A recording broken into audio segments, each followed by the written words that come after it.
Bismillahirrahmanirrahim. Assalamualaikum warahmatullahi wabarakatuh. Alhamdulillah alladzi bi ni'matihi tatimmus shalihat. Ashhadu an la ilaha illallah wahdahu la syarika lah.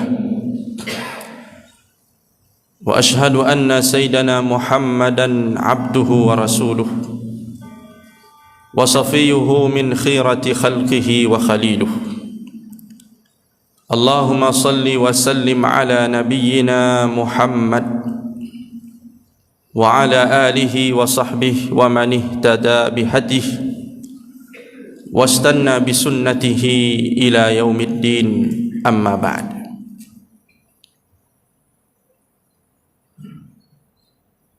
Senantiasa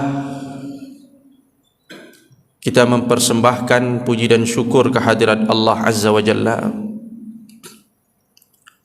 atas limpahan rahmat, karunia dan taufik dari Allah Subhanahu wa taala.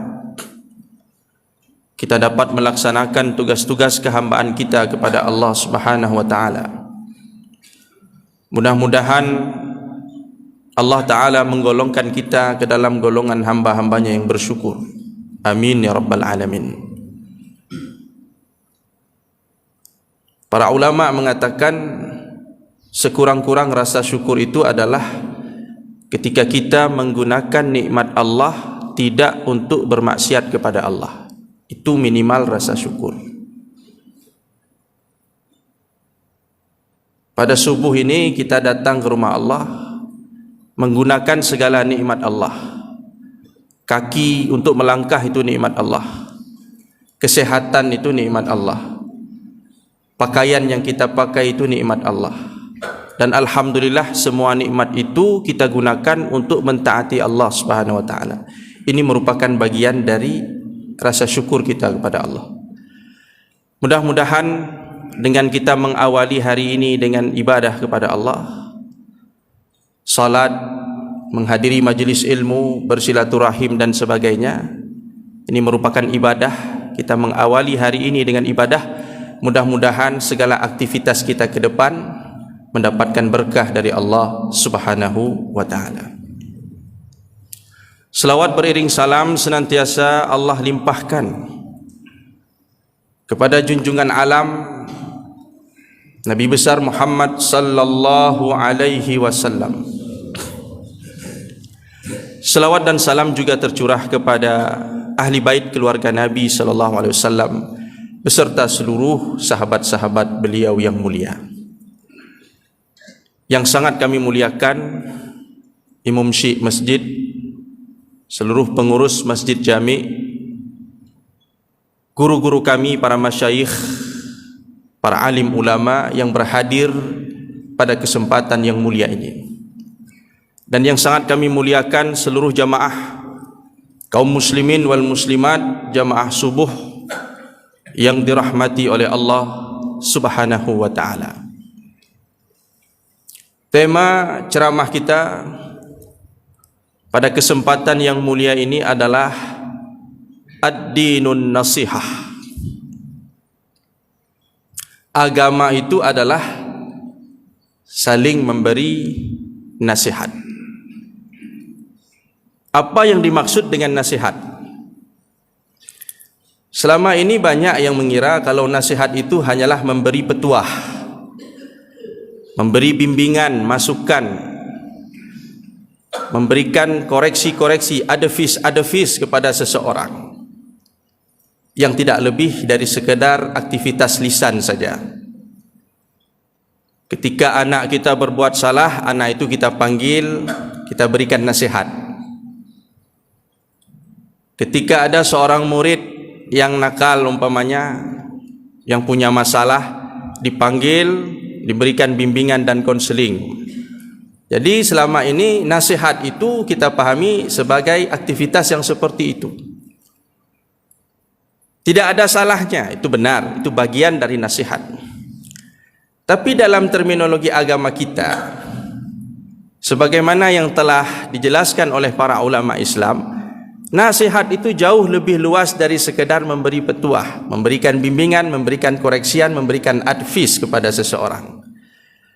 Nasihat dalam agama kita itu mencakup semua pintu-pintu kebaikan.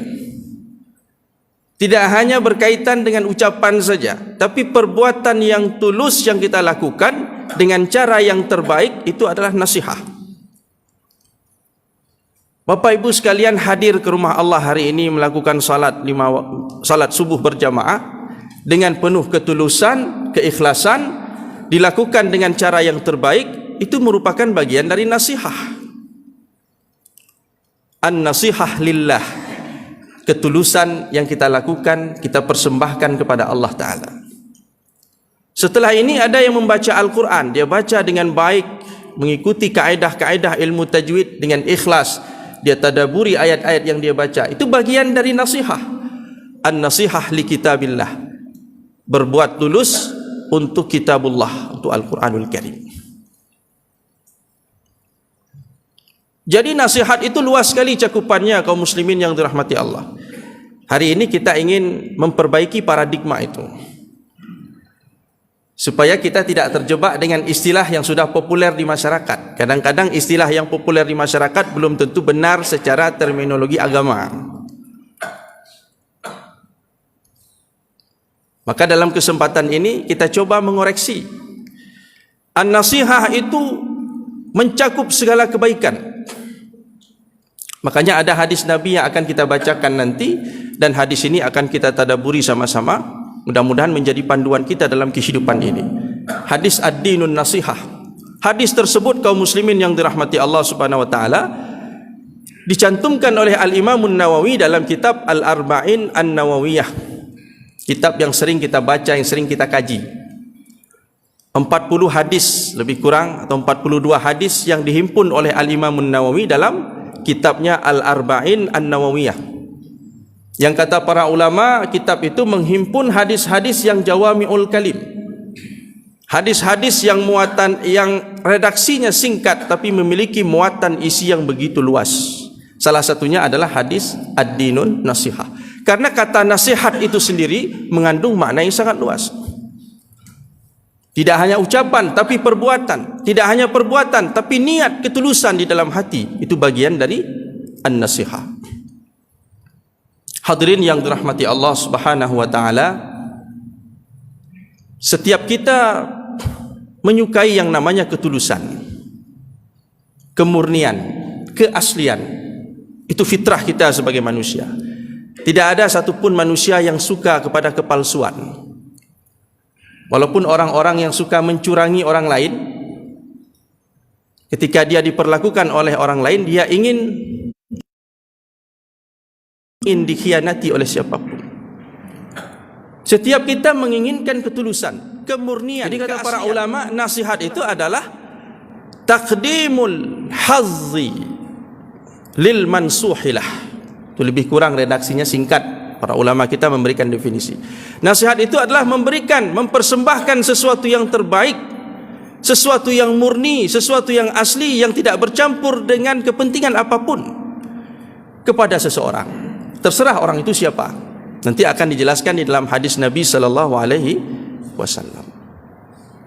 Kalau kita ingin mengenal nasihat itu seperti apa, marilah kita pelajari bagaimana ketulusan seorang nabi kepada umatnya. Bagaimana tulusnya Rasulullah kepada kita sallallahu alaihi wasallam. Setiap ada pintu-pintu kebaikan pasti Nabi menjelaskannya. Nabi tidak ingin kita ketinggalan untuk melakukan satu kebaikan sekecil apapun.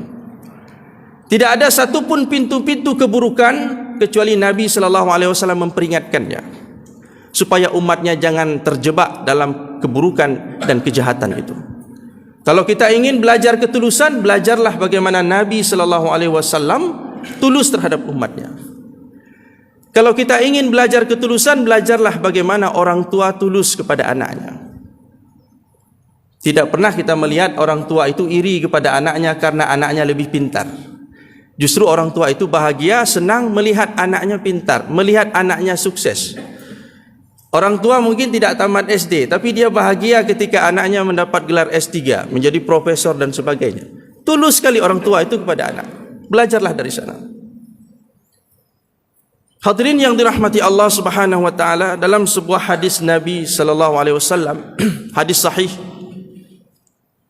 yang diriwayatkan oleh Al-Imam Muslim rahimahullah dengan sanadnya dari Tamim Ad-Dari, sahabat Nabi sallallahu alaihi wasallam. Nabi sallallahu alaihi wasallam bersabda, "Ad-dinun nasihah." Agama itu pada hakikatnya adalah nasihah. Ad-dinu an-nasihah. Agama itu semata-mata an-nasihah, ketulusan. Maka tidak ada agama yang baik kecuali dengan ketulusan. Ketulusan apa? Ketulusan yang kita persembahkan dalam hidup ini. Ketika Nabi SAW mengatakan ad-dinun nasihah, para sahabat ini cukup berkualitas. Sahabat ini bertanya bukan untuk sekedar mengisi otak pikiran saja, tapi sahabat bertanya itu untuk mengamalkan. Bukan seperti pertanyaan kita selama ini. Sering pertanyaan kita itu hanya untuk mengisi sisi intelektual saja, tapi tidak ada komitmen untuk mengamalkan. Maka kita perlu mengoreksi pertanyaan-pertanyaan kita. Untuk apa kita bertanya itu? Ada tidak kemauan tekad untuk mengamalkan? Sahabat bertanya untuk mengamalkan, dan sekedar pertanyaan kosong begitu saja. Sahabat bertanya, "Qulna liman ya Rasulullah?" Kalau agama ini merupakan nasihat dan semata-mata nasihat, karena ketika mubtada mendapatkan alif lam dan khabar mendapatkan alif lam, yufidul hasr. Di situ memiliki makna hanya, walaupun bersifat idhafi, bersifat relatif. Agama ini semata-mata nasihat. Sahabat tidak membiarkan begitu saja. Mereka bertanya, untuk siapa nasihat itu ya Rasulullah? Untuk siapa ketulusan itu kita persembahkan ya Rasulullah sallallahu alaihi wasallam?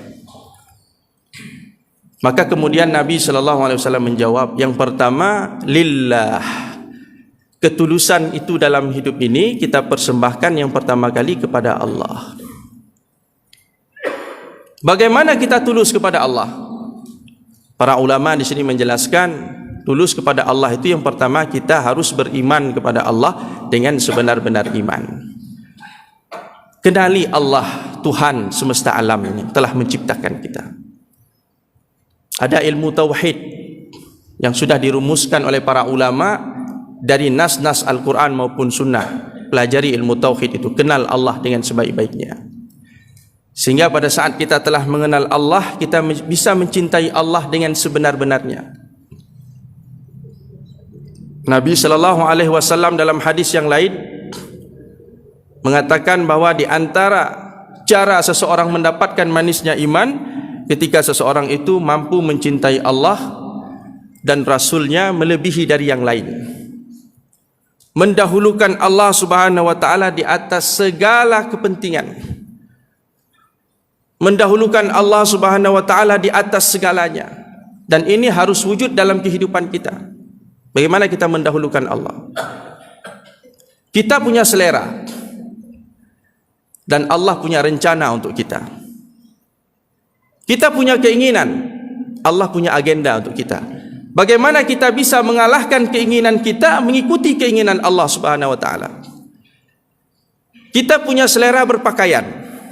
Menurut kita pakaian yang kita inginkan adalah seperti ini, tapi menurut Allah pakaian yang baik itu seperti ini. Berani enggak kita meninggalkan keinginan kita, selera kita untuk mengikuti keinginan Allah Subhanahu wa taala? Mungkin kita ingin mengikuti model, tapi menurut Allah itu tidak baik. Itu tidak memenuhi kriteria syariat. Menurut Allah pakaian yang syar'i itu begini.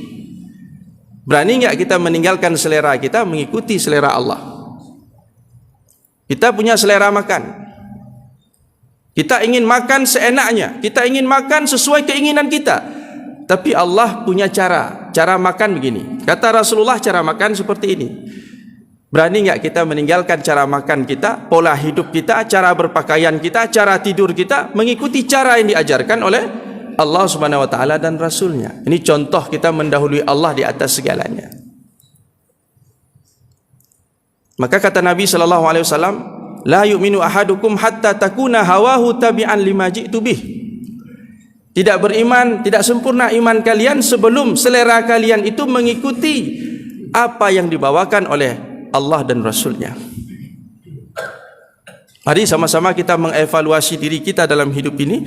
Sudahkah aktivitas kehidupan kita sesuai dengan agenda Allah Subhanahu wa taala?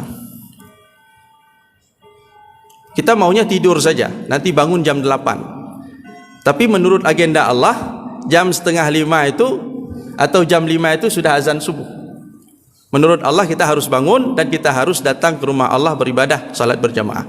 Alhamdulillah jemaah sekalian, hari ini kita sudah mengikuti jadwal Allah, sudah mengikuti agenda Allah. Kita tinggalkan selera kita. Kita ingin makan sepuasnya. Sepanjang tahun kita ingin makan apa saja. Tapi tiba-tiba pemerintah mengumumkan besok 1 Ramadan umpamanya. Berarti kita sudah masuk dalam jadwal Allah, dalam agenda Allah. Kita tinggalkan selera kita, keinginan kita, ikuti agenda Allah Subhanahu wa taala. Begitulah dalam kehidupan ini. Silakan kita analogikan, kita kiaskan kepada yang lain. Begitulah cara kita an-nasihah lillah, berbuat tulus karena Allah, untuk Allah. Ada subtema namanya al-ghadabu lillah, marah karena Allah. Dalam hadis disebut Rasulullah sallallahu alaihi wasallam itu jarang sekali marah itu karena dirinya sendiri. Rasulullah tidak pernah marah karena urusan dunia, tapi marahnya Rasulullah itu ketika hukum-hukum dan syariat Allah dilanggar. Ketika ada pelanggaran syariat, di situ iman kita diuji. Apakah kita marah atau tidak? Ketika seseorang marah pada saat agama itu diinjak-injak, agama itu diselewengkan, agama itu dimusuhi oleh manusia, di situ kita marah, maka itu menunjukkan iman kita sempurna kepada Allah Subhanahu wa taala. Salah satu cara mengukur apakah iman kita sudah benar, dilihat bagaimana cara kita marah. Maka perlu kita mengoreksi marah kita selama ini. Kita sering marah karena dunia. Kita jarang marah ketika melihat orang melanggar perintah Allah. Tidak pernah muncul rasa marah ketika orang tidak sholat umpamanya. Kita seakan tidak peduli dan tidak pernah terusik ketika kita melihat ada orang yang sedang berjudi. Kita tidak marah ketika anak kita malas mengaji, malas sholat. Tapi justru kemarahan kita sering untuk hal-hal yang bersifat duniawi. Maka mulai hari ini kita perlu mengoreksi kemana kemarahan kita itu kita salurkan. Rasulullah hanya marah ketika hukum Allah dilanggar, ketika syariat Allah dilanggar. Ini merupakan bagian dari an-nasihah lillah. Nasihat ketulusan hanya kepada Allah Subhanahu wa taala.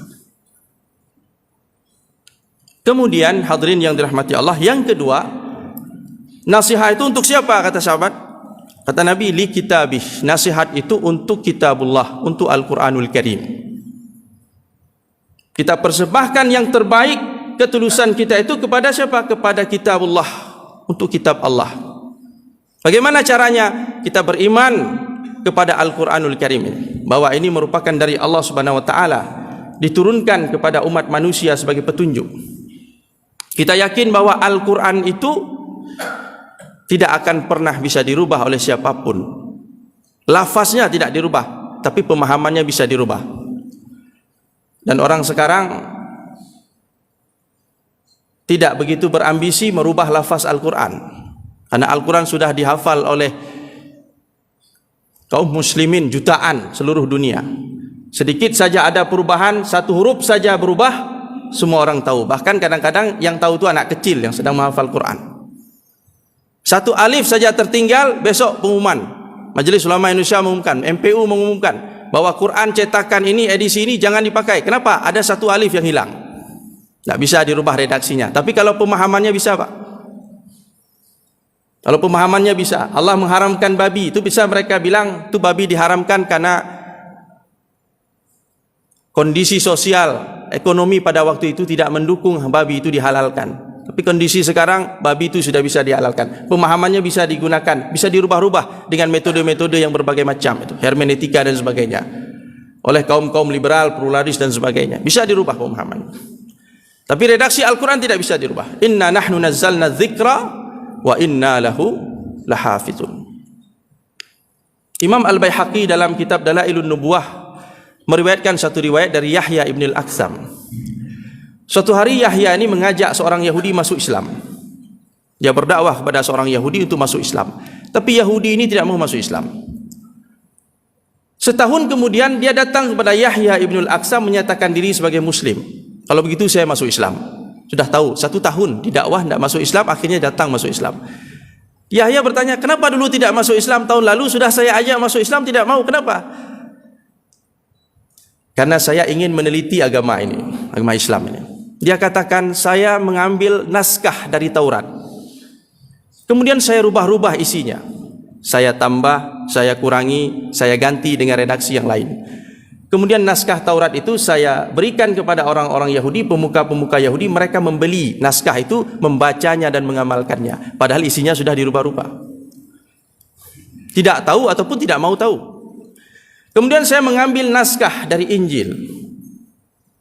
Saya rubah-rubah, saya tambah, saya kurangi, saya ganti redaksinya.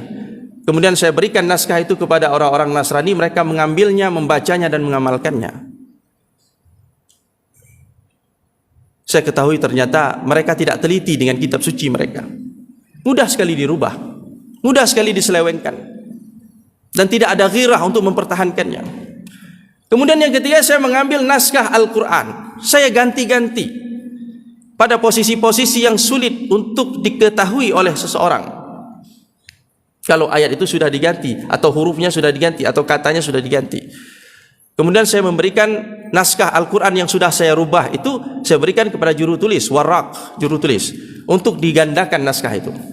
Ketika sang warraq ini membaca naskah tersebut, sang warraq tadi mengambil Quran tadi, naskah tadi, dan melemparnya ke wajah saya. Dia katakan, naskah kamu ini sudah ada pemalsuan di dalamnya.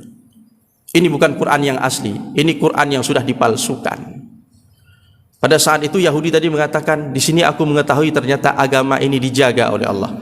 Islam ini agama yang dijaga oleh Allah dan tidak ada penyelewengan di dalamnya. Akhirnya dia memutuskan diri untuk masuk Islam.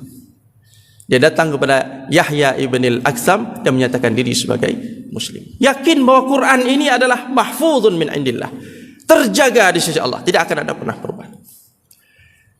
Maka atas dasar keyakinan itulah kita kemudian memperbaiki interaksi kita dengan Al-Quran, membacanya, mentadaburinya, mengamalkannya, mengajarkannya, mempelajarinya. Itu interaksi kita dengan Al-Quran. Dan satu lagi, keyakinan kita terhadap Al-Quran ini bukan sekedar Al-Quran ini terjaga lafadznya, tapi Al-Quran ini relevan sepanjang zaman dan sepanjang masa.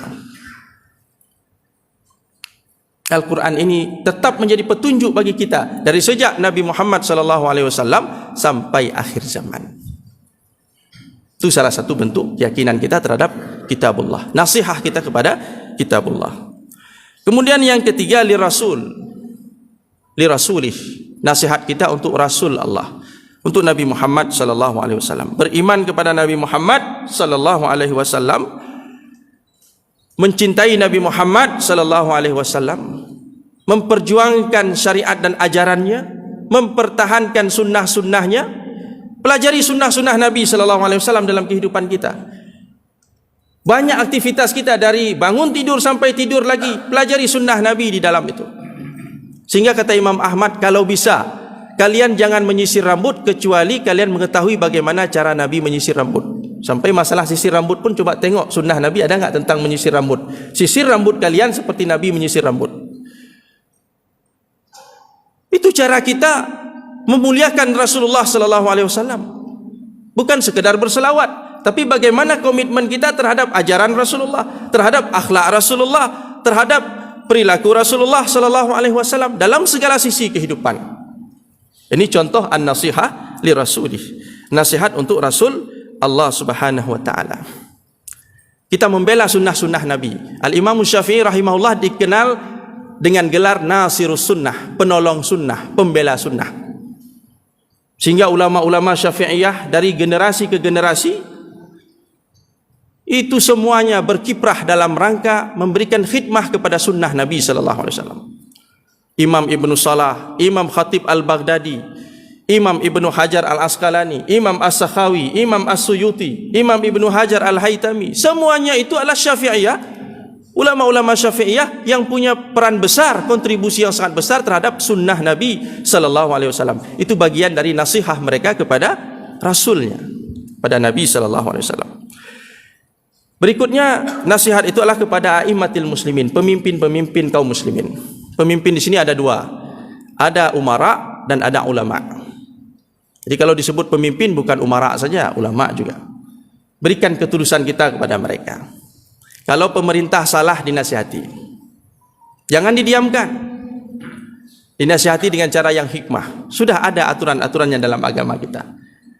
Cegah kemungkaran itu bukan dengan kemungkaran. Mencegah kemungkaran bukan dengan sesuatu yang dapat menimbulkan mafsadah, kerusakan yang lebih besar. Ada caranya, etikanya sudah dijelaskan oleh para ulama kita. Ulama juga tidak maksum. Ulama itu pewaris Nabi, kita harus muliakan.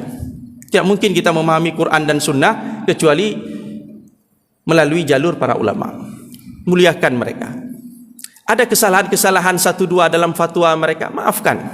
Ada ahli ilmu lain yang mengkritik. Biasa itu, kritik mengkritik dalam masalah ilmu itu biasa. Yang jangan kita menghujat. Hanya dengan satu kesalahan ulama kemudian kita hujat, kita tahzir ulama itu. Jangan lagi hadir ke ulama tersebut. Kenapa? Fatwanya salah.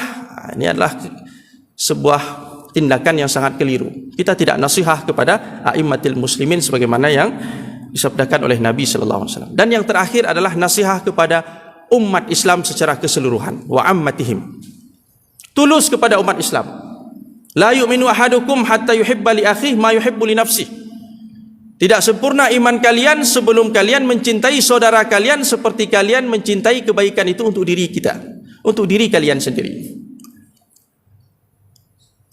Kita dengar berita anak tetangga kita lulus ujian. Gembira, hati kita gembira. Kenapa? Karena itu anak saudara kita. Kita senang anak kita sukses, kita juga senang anak saudara kita sukses. Kita sedih anak kita dapat musibah, kita juga sedih anak tetangga kita dapat musibah.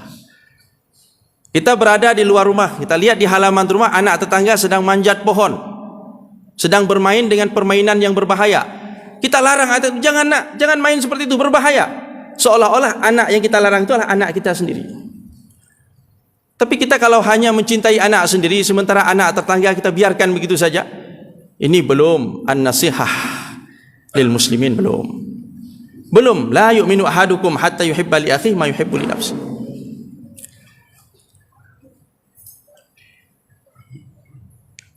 Jarir Ibnu Abdullah Al-Bajali pernah berbaiat, berjanji di hadapan Nabi sallallahu alaihi wasallam untuk bersikap tulus kepada kaum muslimin. Suatu hari Jarir membeli seekor kuda. Harga kudanya 300 dirham. Ini riwayat Imam At-Tabrani. Setelah dia memberi kuda dan akadnya sudah selesai, dia mencoba kuda itu. Ternyata kualitas kuda luar biasa. Dia kembali kepada pemilik kuda, dia katakan, "Tuan, kita sudah transaksi jual beli kita sudah selesai. Harga kuda 300 dirham. Tapi setelah saya lihat, kualitas kuda ini enggak cocok 300 dirham." Kata Jarir, "Kuda ini seharusnya 400 dirham. Mau enggak kita buat akad baru? Saya membeli dari Anda 400 dirham." Kata pemilik kuda tadi, "Ya, alhamdulillah." Siapa yang tidak senang? Jarir senang mendapatkan kuda yang bagus, tapi dia juga senang saudaranya mendapatkan harga yang pantas. Setelah terjadi akad 400 dirham, dia coba lagi kuda itu, ternyata kualitasnya luar biasa. Dia kembali lagi kepada pemilik kuda, dia katakan, "Tuan, kuda ini tak cocok harga 400 dirham. Jadi berapa? Ini cocoknya di pasaran harganya 800 dirham. Saya mau menambah 400 dirham lagi." Tengok Jarir Ibni Abdullah, bagaimana dia tulus kepada saudaranya. Dia senang mendapatkan kuda yang bagus, tapi dia juga bahagia saudaranya mendapatkan harga yang bagus, yang pantas sesuai dengan kualitas kuda. Ada orang seperti itu zaman sekarang, kaum muslimin. Kita cari rumah, justru cari rumah orang yang perlu duit. Orang yang terpaksa menjual rumahnya karena mungkin ingin berobat atau ingin menyekolahkan anaknya atau ada suatu hajat kebutuhan. Harga rumah 500 juta tapi dia terpaksa menjualnya 200 juta. Kita cari rumah yang seperti itu. Ini 200 juta Pak, bisa kurang lagi enggak? Udah 200 juta udah kurang lagi. Sampai kita mendapatkan harga 100 juta. Senang kita, bangga kita cerita kemana-mana. Ini rumah luar biasa harga 100 juta. Senang, tapi senang kita di atas penderitaan saudara kita. Itu bukan nasihat lillah. La yu'minu ahadukum hatta yuhibba li akhihi ma yuhibbu li nafsihi. an-nasihah li a'immatil muslimin wa ammatihim. Mari kita sama-sama mengoreksi diri kita, perilaku kita dalam hidup ini sesuai dengan anjuran Rasulullah sallallahu alaihi wasallam dalam hadis yang mulia ini. Demikian kaum muslimin yang dirahmati Allah, mudah-mudahan tausiah kita pada hari ini memberi manfaat, menjadikan renungan bagi kita semua. Terima kasih atas segala perhatian, mohon maaf atas segala kekhilafan. Aqulu qauli hadza wa astaghfirullah li wa lakum. Subhanakallahumma wa bihamdik asyhadu an la ilaha illa anta nastaghfiruka wa natubu ilaik. Assalamualaikum warahmatullahi wabarakatuh.